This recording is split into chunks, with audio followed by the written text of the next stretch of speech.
Hi friends, சுந்தரி serial இன்னைக்கோட எபிசோடோட promo பற்றி பார்க்கலாம். ஸ்கிப் பண்ணாமல் கடைசி வரைக்கும் பாருங்கள். சுந்தரி சீரியலில் வந்து வெற்றிக்கும் சுந்தரிக்கும் வந்து கல்யாணம் நடக்கணும் அப்படின்னு யாரெல்லாம் நினைக்கிறோம் கீழே கமெண்ட் பண்ணி சொல்லுங்கள். சுந்தரி சீரியலில் வந்து நம்ம சுந்தரிக்கு வந்து மண்டபத்தில் வந்து ரூமில் வந்து ஒரு பேப்பர் மாதிரி கிடைக்குது. அந்த பேப்பரை எடுத்து பார்க்குறாங்க. அதில் வந்து நம்ம சுந்தரிக்கு வந்து பெரிய ஷாக் இருக்குது. நம்ம கார்த்திக் வந்து ஏதோ ஒரு லெட்டர் வந்து வக்கீல் மூலமாக வந்து அனுப்பியிருக்காருன்னு நினைக்கிறேன். அதில் வந்து நான் உயிரோடு இருக்கும்போதே வந்து நீ வேற ஒருத்தனை கல்யாணம் முடிப்பியாடி, எனக்கு வந்து என் குழந்தை வேணும் அப்படின்ட்டு போட்டுப்பாருன்னு நினைக்கிறேன்.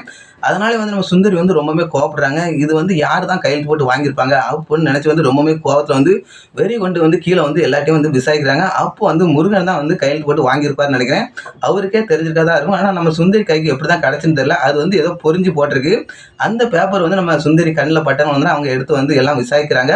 ஆனால் வந்து என்னதான் நடக்க போகிறது இல்லை. அதுக்கப்புறம் வந்து எனக்கு வந்து இந்த கல்யாணமே வேண்டாம் அப்படின்னு சொல்கிறாங்க. எல்லா ரசிகர்கள் வந்து செம்மையாக வந்து ரொம்பவே கோவப்பட்டிருப்பாங்க.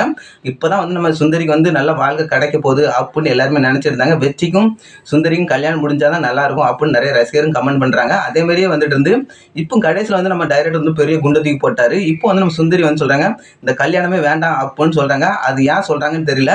கார்த்திக் வந்து ஒரு பக்கம் வந்து நம்ம சுந்தரிக்கு வந்து ரொம்பவே வந்து டென்ஷன் ஆக்குறாங்கன்னு நினைக்கிறேன். அதனாலே வந்து இந்த கல்யாணத்துக்கு வந்து பெரிய முட்டுக்கட்டை போடுறாங்க. அந்த குழந்தைக்காண்டி வந்து நம்ம கார்த்திக் வந்து போராடுறாரு. அந்த குழந்தை வந்து என் குழந்தை, அந்த குழந்தை எனக்கு வேணுங்கிறாங்க. அதனாலே வந்து இந்த பிரச்சனை நடந்துட்டு இருக்கு. ஆனால் சுந்தரியும் வந்து அந்த குழந்தை என்கிட்ட தான் இருக்கணும், என்கிட்ட தான் வளரணும் அப்படின்னு நினைக்கிறாங்க. ஆனால் வந்து என்னதான் நடக்க போகுதுன்னு தெரியல. நம்ம கார்த்திக் வந்து இந்த கல்யாணத்தில் என்னெல்லாம் கொண்டு போறான்னு தெரியல. இந்த கல்யாணம் நடக்குமா நடக்காதா, நீங்கள் இதை பற்றி என்னங்களே கீழே கமெண்ட் பண்ணி சொல்லுங்க. பிடிச்சிருந்தா லைக் பண்ணுங்க. பாய் ஃப்ரெண்ட்.